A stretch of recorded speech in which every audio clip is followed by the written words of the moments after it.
So, hello mga ka-viewers. Welcome back po sa aming channel. Tatawa ako kasi sabi ko yung pinamili ko. Ilang piraso lang ito. Suka. Yung baon ni Denise na cupcake. Ito yung lemongrass na frozen. 5. Tsaka caldereta mix.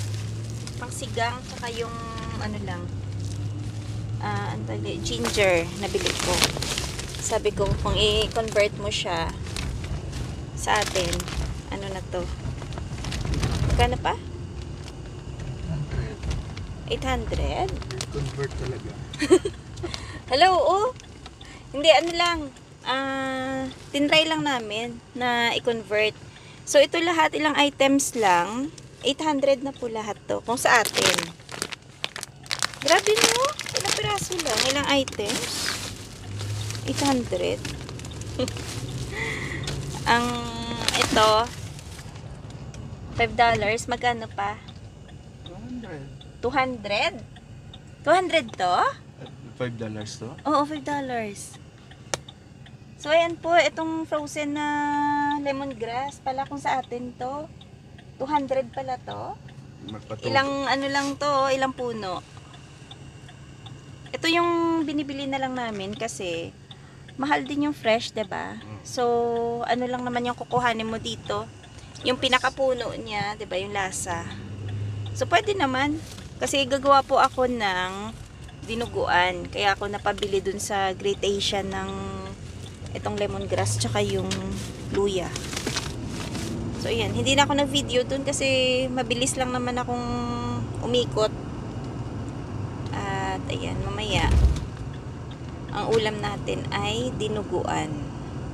Ganun kasi po yun pagka nagpa-katay kami, binibigay nung nagkakatay yung dugo, laman loob. Nasa sayo na yun kung gusto mong kuhanin. Kung yung iba naman ayaw nila, binibigay namin dun sa mga kasabayan naming nagpakatay din. So sayang din naman kasi okay yung dugo eh. Kumaga, ifo-frozen mo lang. Oo. Mahal dito yung parang isang cup. $4 din ata. Hindi lang 4. Mahigit $4 yung isang tab. Eh, hindi kakasya yun sa isang lutuan. Kailangan mo mga 2 tab para maging masarap yung lulutuin mong dinuguan. Kasi kakaunti. So, itong dugo na naiwan sa atin, siguro mga 4 na lutuan. So, solved na solved. Tapos, meron pa kaming pang bow piece kasi nandun yung atay, yung baga, tsaka yung heart. So, sa sunod, yun naman yung lutuin natin, yung bow piece. Ayun, mamaya sagutin natin yung yung tanong ni Ruby Pilayo pa. Sabi niya, mas menos daw ba? Nakakatipid daw ba? Pag halimbawang magtanim, kesa yung bumili na lang ng mga gulay. Kasi halimbawa, Bumili ng gulay na lulutuin na? oo. Kasi hindi, ang niya kasi, question niya is, halimbawa yung mga soil, 'di ba, bibilhin mo 'yan, fertilizer, tapos yung mga seeds. Ang soil mo, one time ka lang naman bibili. Tsaka paunti-unti dadagdagan mo lang, no? Tsaka yung kapag bibili ka kasi, kumbaga one time lang, magkano na. Ng maramihan. Pero kung nagtatanim ka, hindi naman kasi sa akin, hindi naman kasi para lang na yung makaminos o saan. At the same time, nag-enjoy ka kasi yun lang ang time mo na makapag-activity ka ba sa labas. Makapagtanim ka, makapag-harvest ka. Pero kasi iba yung pakiramdam kapag yung nag-harvest eh. Relaxing kasi, Oo. tsaka nakakaalis po ng stress yung pagtatanim.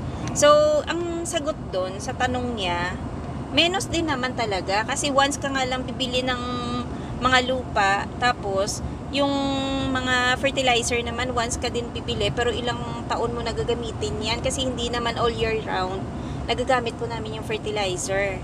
So, At saka, yung isang bucket na yun, matagal na po namin magagamit yun.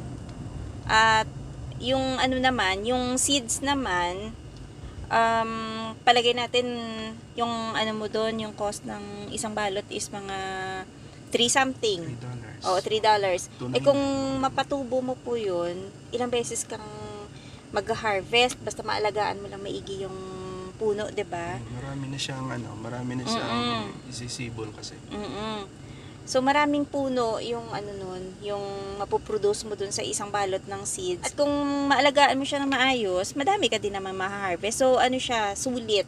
Sulit yung Kasi yung kagaya pagod na lang mo, ng yung pagbili mo ng lahat ng mga kailangan sa pag-start garden. O, yung iba pong mga garden soil namin pala, mga binigay po yun kasi May nagbibigay sa atin. Yung mga butas na mga... yung mga butas na sako or yung mga bag, may nagbigay sa amin noon. So, kagaya ngayon, meron pa tayong nakatambak doon sa gilid noon na hindi pa nagamit, 'di ba? So, yun po yung mga gagamitin din namin na pandagdag doon sa ginawa naming plant bed. Tapos yung iba, itinabi ba natin, Papa, yung iba? Katulad yung pagpatubo natin. Kasi yung iba po namin mga soil pala, itinabi namin bago mag-winter. So, nakalagay siya sa bag. Sa timba. Ayun. So, yun yung mga na lang gagamitin namin nitong summer. Tapos, dadagdagan na lang namin in case na medyo kulang siya. Kasi, syempre, 'di ba, pagka halimbawa, yung minsan, parang nagiging compact kasi yung lupa. At So, saka kailangan mo rin siya dagdagan kasi lalo na yung compost na soil. oo. Para yung Dagdagi, nutrients dun na sa ma-absorb ng halaman. mga halaman. Tama. So, ayun po. Para sa amin, mas makatipid ka din naman. Hindi lang namin na tandaan kung magkano na yung mga total ng napamili namin. Tsaka dito kasi yearly naman talaga kailangan mong gumastos. Maglaan ka talaga dyan para sa gardening. Ako kasi parang hobby ko na rin yung gardening Every summer. summer. Parang hindi mo na talaga iisipin na, ay, magkano ba yung nagastos namin. As long as nag-e-enjoy ka, tapos at the same time, may naaani ka din naman talaga. Hindi lang basta-basta na yung dahil papakita mo na marami kang tanim, may balik din naman talaga sa'yo. Kumbaga may maaani ka, makakain ka. Tapos saka, kagaya nga, may naitatabi pa tayo, no? Para sa winter. Laking pakinabang ng kamatis. Itatabi Pinakita mo ba? namin. Pinakita mo yung... Oo, yung frozen. Oo. Itinatabi po namin yun bago mag-winter. Tapos, yun yung magagamit namin hanggang sa ngayon sa mga pangsigang namin, panggisa-gisa. Pero pagkakailangan namin syempre ng fresh na kamatis, bumibili kami ng fresh pang salad, ganun. Pero yung mga gisa-gisa talaga sa ngayon, libre pa kami. Gawa nga ng naitabi namin na tinrosen namin na kamatis. Tapos isa pa yung malaking bagay din yung sili. Yung sili, kasi pwede mo siyang i-frozen, 'di ba? So, yun yung ginagamit namin pang sigang, tapos pang lagay sa dinuguan.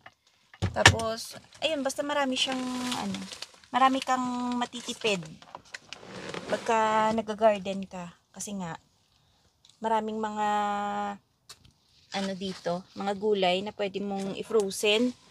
Kagaya yung iba, sabi nila, pwede mong i-frozen yung bell pepper. Pero kami hindi pa namin na-try. Pero, last year kasi pa hindi din ganun kadami yung naani natin na bell pepper, no? So, baka nito, pagka maganda yung magiging, magiging tanim namin ng mga bell pepper. Baka try din po namin mag-frozen. Kasi, syempre, 'di ba? Kung maluluto naman kasi 'yun, malulusaw naman 'yun. Kaya okay lang. Oo. So, ayan si Dadong. Nag-check na naman ng kanyang tulips. Ayan, kasi ng squirrel. Nahalukay ng mga squirrel. So, marami na. Sana gumanda yung tubo, So, ayan, isa, dalawa. Para siyang alam mo yung sa atin yung lirio na bulaklak. Kasi may bulb siya, diba? May katabi na rin siya. So, mga 6 na. Antayin natin yan na bumukadkad. Bumukadkad. Baka dahon pa lang yan pa eh. Hindi pa kasi ganun kainit ang dito. Oo. Pagka uminit yung panahon. So, ito po yung mga lupa na pinamigay sa amin nung bago mag-fall pa, no? Binigay sa iyo to. Kaya hindi na siya nagagamit. So, ito yun, yung mga sira-sira na mga plastic. Nakabag. So, yan po yung mga itatambak na naman namin kung saan kailangan dagdagan yung mga lupa namin. Kagaya neto, strawberries yung nandito. So, siguro yung dagdagan mo lang to ng konting tambak pa, no? Salamat sa nagbigay nito. Alam mo na kung sino ka. Oo nga. Ayun mga ka-viewers, so maglit lang kami ni Dadong dito sa papuntang north area. Kasi may pipikapin po tayong rain barrel. Magkano bili mo pa? 300 meters, turn right onto 2nd Avenue. Second half. 25 dalawa? Oo. 30 dalawa. 30. Pero maayos pa. Check natin. Yan to yung mga bahay dito. Sa ano to? Pascua Street. Turn right onto 2nd Avenue.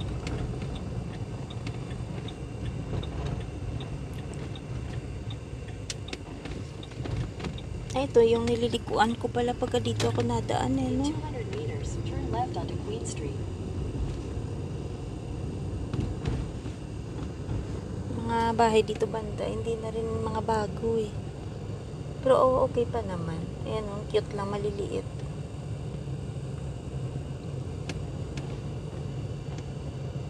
Take the second left onto Queen Street, then your destination will be on the right. Queen.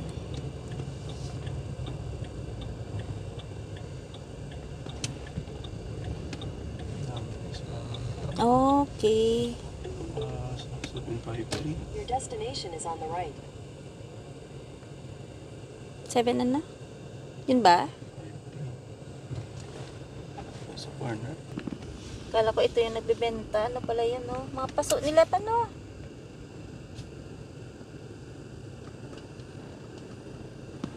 Mukhang maayos din naman dito pa, no? Lapit lang sa tren. Yung dulo nun kasi, ano yun dyan eh, daanan ng tren. So, message lang po niya yung kausap niya sa marketplace para lumabas. Nandun yung barrel pala sa garahe.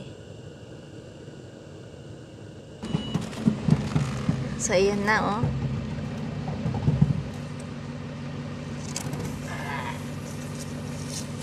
Maayos pa, ano? Maganda pa? Ayos pa naman. Dito na lang niya ilagay sa likod. Kasya. Yung isa dun sa likod.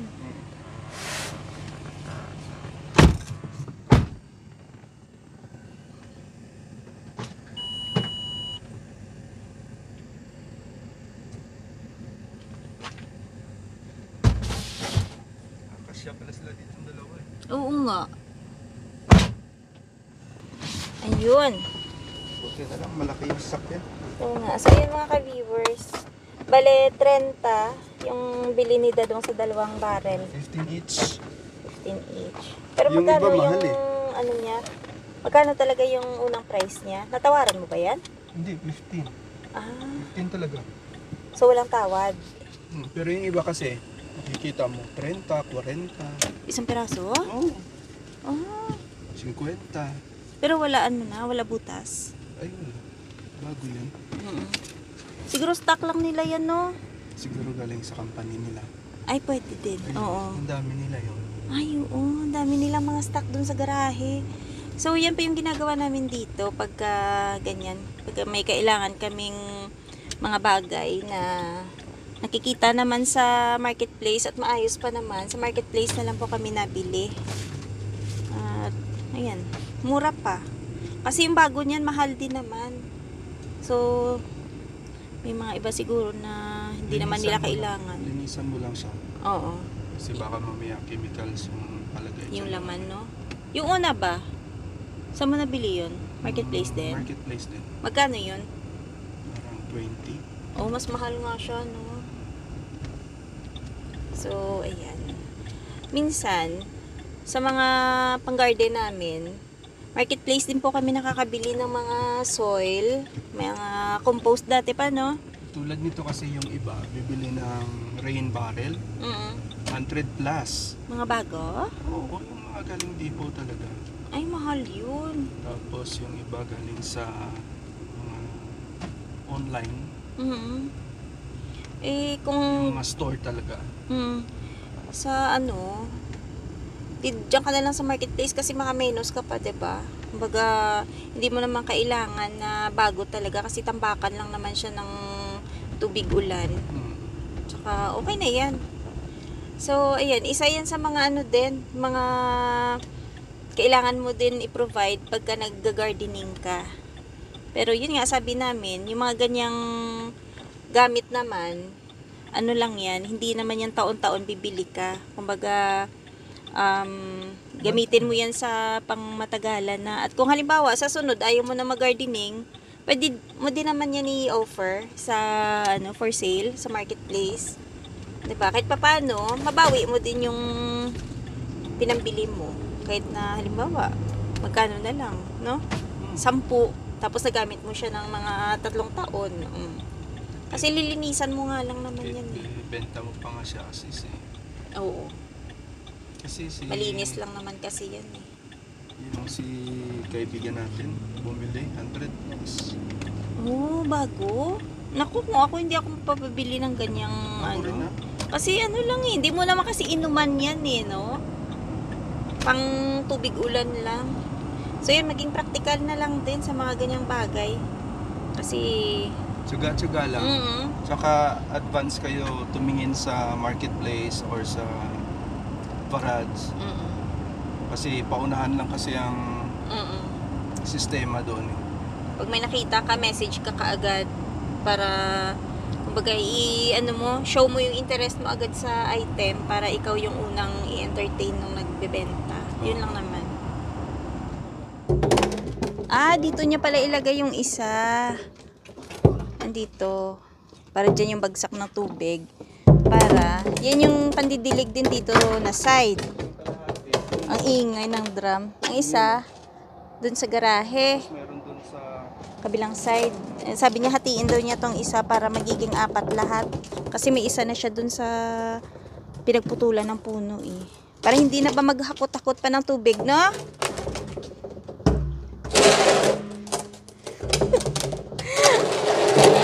Ang ingay namin. Ay, bakit ko ba nilayo? Dito pala yan. Hugasan mo pa ba to? So, yun mga ka-viewers. Kompleto na yung wish ni Dadong. Lupa na lang yung kulang. Mike. Ay, yung magdo-donate daw ng lupa. Lupa na lang daw yung kulang. May drum na daw siya. So, yun mga ka-viewers. Hanggang dito na lang muna yung maiksi naming vlog for today. Maraming salamat sa palaging panonood. Ingat-ingat. Bye-bye. Nag-pick up lang talaga kami ng drum.